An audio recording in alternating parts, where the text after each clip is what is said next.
Sir இப்போ அது வந்து தவிர்க்க முடியாத ஒரு இடத்துக்கு வந்துட்டாருன்னு ஒரு பக்கம் கருத்து இருக்கு. இன்னொரு பக்கம் பார்க்கும்போது அவர் பேசுனது நிறைய விமர்சனத்துக்கு உள்ளாச்சு.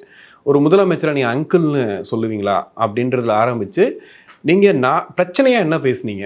நீங்க உங்கள பத்தி நிறையா பேசிக்கிட்டீங்க. உங்க கட்சிய பத்தி நீங்க நிறையா பேசுனீங்க. ஆனா பிரச்சனைய அட்ரஸ் பண்ணீங்களான்ற ஒரு விமர்சனம் இருக்கு. ஆனா 2, 3 நாளா பார்த்திருப்பீங்க.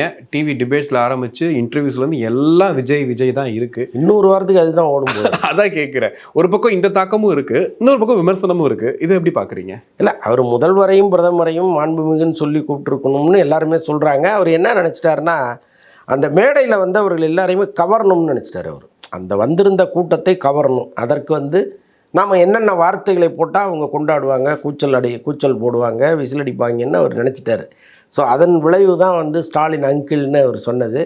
இன்னொன்று வந்து அவர் எங்கேயுமே அதை வந்து ஒரு வன்மத்தோடு உச்சரிக்கலை.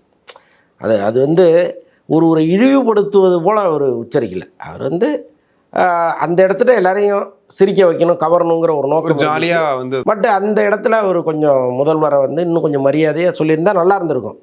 அதே நேரத்தில் நான் இன்னொன்னையும் நினச்சி பார்க்குறேன், இதே திராவிட இயக்க மேடைகளில் எதிர்க்கட்சி தலைவர்களை எவ்வளவு கேவலமாக பேசியிருக்காங்கிறதையும் நம்ம பார்க்குறோம். அப்போ அதோடலாம் ஒப்பிடும் பொழுது விஜய் ஒன்றும் கேவலமாக பேசுனதா நமக்கு தெரியல.